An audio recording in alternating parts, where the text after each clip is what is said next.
It's Wisdom Keeper Wednesday, and I wanted to come on and share a little story. So according to the Gene Keys, right now we're in Gene Key 19. This is the shadow of codependency, this is the gift of sensitivity, and this is the city or the divine expression of sacrifice. And I wanted to share from the Wisdom Keepers 64 Faces of Awakening deck by Dr. Rosy Aronson, the Wisdom Keeper story. This is the sweet image here corresponding to Gene Key 19. And it starts off with a Richard Rudd quote that says, "The gift of sensitivity is about being highly attuned to the needs of others.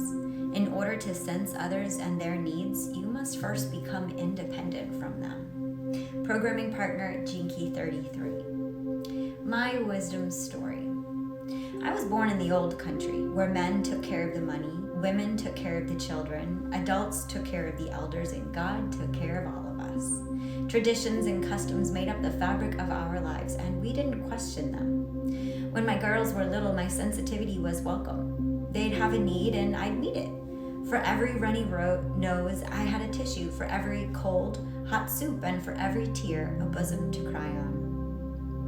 But as they grew older and the world changed around us, my ability to sense what they felt and needed was shrinking. I'd give them good advice and they'd accuse me of not listening. I'd cook them a nourishing meal and they'd say it was unhealthy. I'd arrange for them to meet a nice boy and they'd refuse to come out of their room. I'd even pray to God that he'd protect them, and they'd challenge he even existed. When they moved out, I called them every day. They called me codependent, saying they didn't need or want my worry. No matter how hard I tried to love them and be a good mother, no matter how often I told them how much I suffered in their absence, it didn't work. They just distanced themselves more and called me the needy one. Finally, I did the unthinkable. I turned my back on my own children. If they didn't need me, then I didn't need them. For a long time, I isolated myself and was miserable. Sure, I'd failed as a mother. But eventually, my friends dragged me out of the house. A class here, a walk there. Then I started having the strangest dreams where animals would come and talk to me. Soon, to my shock, the spirits of dead relatives and friends started showing up right in my living room, bringing messages for me to pass along. Word got out about my extrasensory gifts. Friends and neighbors started coming over to me with their depressed pets, wilting plants, and unresolved grief. I became quite a phenomenon in the neighborhood. Even my girls were intrigued. Now they come over all the time. I'm having so much fun with my own surprising life that I let them have fun with theirs in their own way. They even eat my food and take my advice now and then when they ask for it. My gift to you.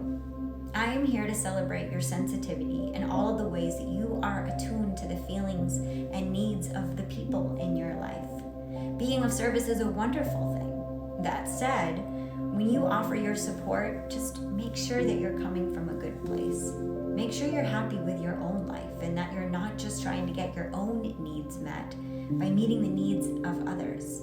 I can guarantee you people smell hidden agendas. If you are isolating yourself because of hurt feelings, it's time to reach out for support. Your heart is too big and beautiful for closed down for too long. Questions for contemplation. Maybe invitation to place a hand on your heart and check in with yourself. Are you sacrificing too much because of your need to be needed?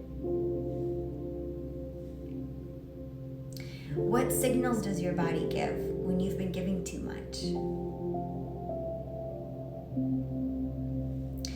Are you denying a real need of yours because depending on another feels scary?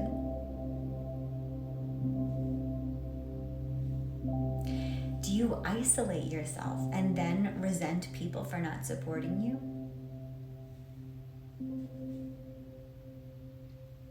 Are you clinging to your independence? What are you afraid might happen if you let yourself need someone or truly lean on them? And finally, How can you balance between caring for yourself and caring for others? What is healthy sensitivity? Healthy sacrifice? This is the card again from Dr. Rosy Aronson's deck.